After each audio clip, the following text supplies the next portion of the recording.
in the cylinder, but I got him out. I got him up by just tilting my gun up and shaking it. But like I said, I'll meet you back in the shed for a bit of a debrief on the 1851 Navy. Alright, so, sorry about that. At one point my camera cut out and I actually stopped my recording, so I guess this is going to be a separate video. But basically, debrief on the 1851 Navy.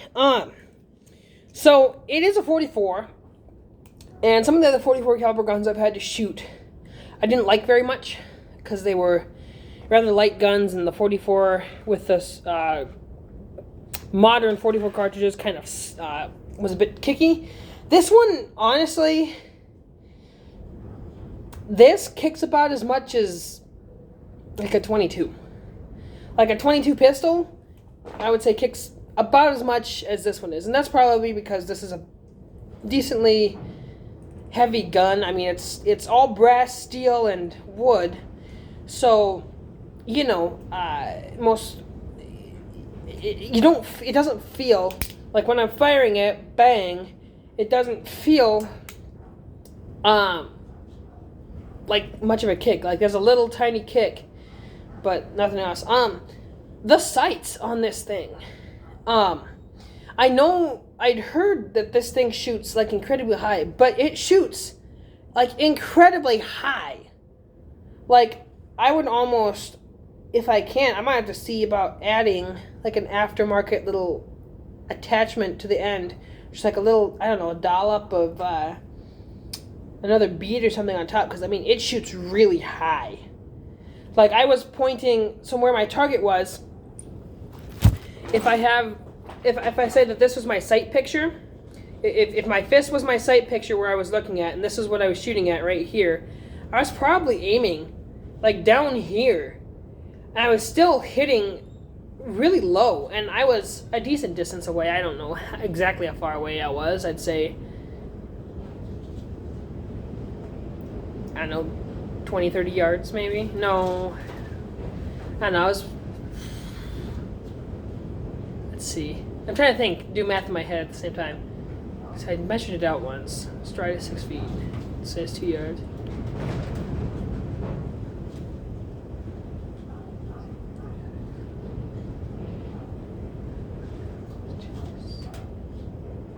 So yeah, it was, I don't know, it was a decent distance. I'll get you the measurements later.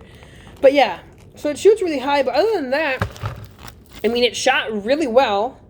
The CCI percussion caps did like fly out and do all kinds of crazy things, but it never interrupted my action. I fired all 6 shots, just doing a little bit of a tilt upwards, and I never had like an actual firing issue. Now, I might have just gotten lucky, because when I fired off my first round of just percussion caps, I did have issues with, I did have an issue of one of them jamming in my action. But, like I said, this time I didn't. Now, that could also have to do with it's really windy, so the wind was just picking them up and throwing them out of there, but who knows. But anyway, that is the 1851 Navy revolver. I will probably have a lot more videos on this to come. It's my new favorite gun. At least my new favorite. I won't say novelty gun, because it isn't an actual firearm, but you know what I mean. It is my favorite like self-defense or non-carry gun, I would say. It's just really fun to shoot, really a cool piece of history. Civil War is always something that I really like to study. I'm hopefully gonna persuade my grandparents to give me a Springfield musket, which they have sitting around from the Civil War. So if I get that, that'll go really nice with this. But you guys weren't here for it, but it took me a while to load 6 cartridges, doing it manually, where I pour in, and then pour into my cylinder, and then add a patch, add a ball, crimp the ball, and then do. It took me a while, but there were paper cartridges in 1851. And the guy I mentioned last time on my channel, Dustin Winigan, he actually sells a paper cartridge making kit from his store. His channel is called Guns of the West. I'll link it in my description. But I am planning, like I said, he sells paper cartridge kits for revolvers of this time period, and he does have them in both 36 and 44 caliber. So I will probably end up going and buying them, and they're really cheap. The kits sell for like $35, which isn't terrible, and it gives you some really good tools. And after that, you can make he has like cigarette paper in there for the actual cartridges, and after that, you can use like coffee filter paper or stuff like that. Other like really weak kinds of paper to roll for your things. And I think that would really speed up the loading on something like this. I'm not sure of the exact historical accuracy to that point. I would think that in the Civil War, they would have had paper cartridges for their revolvers. I know they had them for their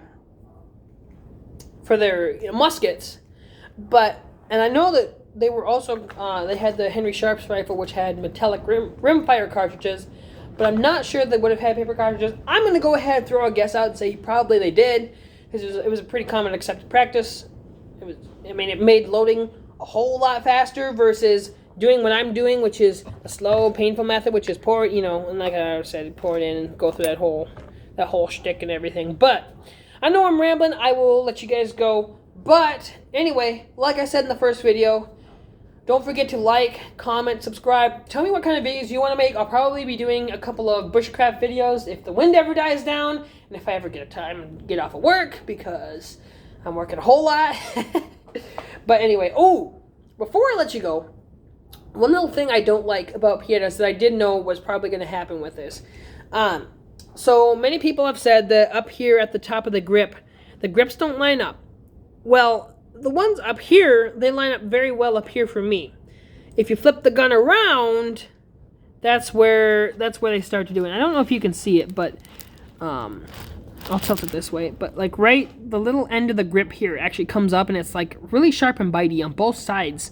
So, if I'm grabbing my gun, and I'm planning on maybe doing potentially some like cowboy shows with this. I'm actually there's a gun show that does like a cowboy reenactment thing that I might end up doing.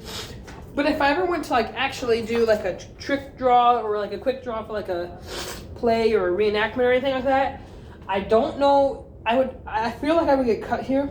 So I'm planning on doing is taking my dad's sander and kind of just taking a bit of sandpaper, like sanding it down. That should be all that's really necessary. Now I know that Dustin Wanigan has said, and in case you haven't noticed, he's the person who I got a lot of my information about the 1851 Navy from. I watched like all those videos on him. And Dustin, if you happen to be watching, thank you for your videos. Really informative, really informational.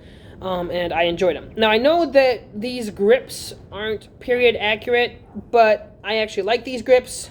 I think these are technically the 1860 Army grips.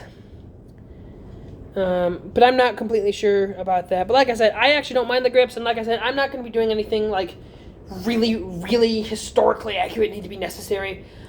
Which is one of the reasons that in my first video I said I didn't mind the writing on the side and everything. Like, I just like it as a gun, and it's cool, and it's something that if I need to, I can do a quick draw and all that fun stuff. But anyway, I'll let you guys go. I've rambled long enough. I've got some other stuff I need to do today. Anyway, today does happen to be election day. I'll probably upload these on election day. So if you haven't already gone to vote, there's nothing worse than not taking advantage of your constitutional rights. So I don't care if you vote blue, red, or if you have no idea who you're going to vote for and you're just going to go off the top of your head. Do whatever you need to do, but please go vote. It is so important, so necessary. And like I said, it's a constitutional right. Now, you don't have to, but I would encourage you, if you have any love at all for this country, that we are, and the freedoms and rights that we have in this country, I would encourage you and I would implore you to please go vote for the candidate that you think will continue the rights and privileges that we have in this country. With that, I'm going to tell you so long, see you later, and I'll catch you out there.